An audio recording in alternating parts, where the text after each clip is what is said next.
Donc voilà, premier nœud, le constrictor. Alors en fait, le constrictor, on va le décomposer. On a ici les deux cordes qui viennent se croiser dessous et par-dessus, là, un tour. Quand on serre, la ficelle vient s'écraser sur le nœud en dessous et ça vous permet de faire la ligature.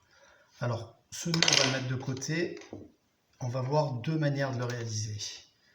La première, lorsqu'on a un cabestan, consiste à faire passer le fil comme ceci. On fait le nœud et on a le constrictor. Donc voilà, c'est une manière assez simple de le faire. On peut le faire, donc quand on fait le cabestan, le plus simple, c'est de faire deux boucles qui se suivent, comme ceci, et de venir les croiser.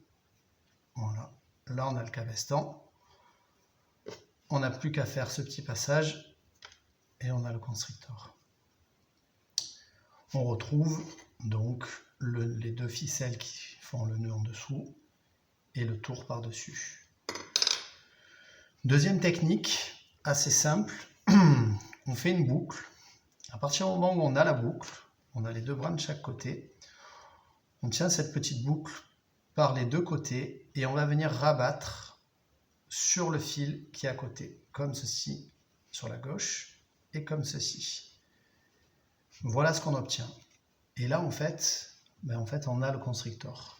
On va bien le mettre en place. On retrouve ce qu'on a ici, les deux ficelles qui se croisent. On les a là, elles se croisent là, là et là. Et par-dessus, le tour qui vient bloquer le nœud, qui est ici. Donc je reprends. On tient les fils comme ça, on vient rabattre. Donc quand on rabat, on vient rabattre sur le fil qui est à côté. Comme ceci. Et là, on a le constrictor. Il ne nous reste plus qu'à fermer les deux boucles. On tire. On a le constrictor. Toujours pareil, le tour par-dessus qui vient bloquer le nœud qui est en dessous. On va le refaire. C'est une manière très simple de faire les choses. Je vais le faire en vitesse normale. Voilà. Ça va assez vite. On refait.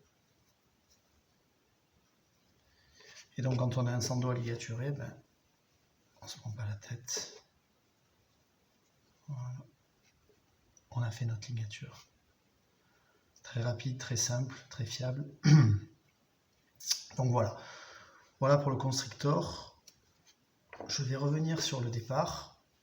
Quand on en est là, donc pour le constrictor, en fait, on vient rabattre les deux extrémités, les côtés des boucles sur le fil à côté, comme ceci. Et en fait, quand on fait ça, on vient croiser les fils en dessous.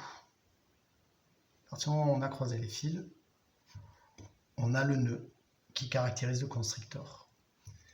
Si maintenant je rabats les boucles, mais pas sur le fil qui est à côté, mais sur le côté, à ce moment-là, les fils en dessous ne se sont pas croisés, donc si on ferme la boucle, on aura un cabestan, tout simplement. Voilà. C'est toujours pareil, quand on est au cabestan, il suffit de faire un petit passage comme ceci, on a rajouté le nœud et on a le constrictor. Je recommence la boucle, on rabat dessus pour que les fils se chevauchent. À partir du moment où les fils se chevauchent, ici, on a le nœud. Il ne reste plus qu'à fermer. Voilà.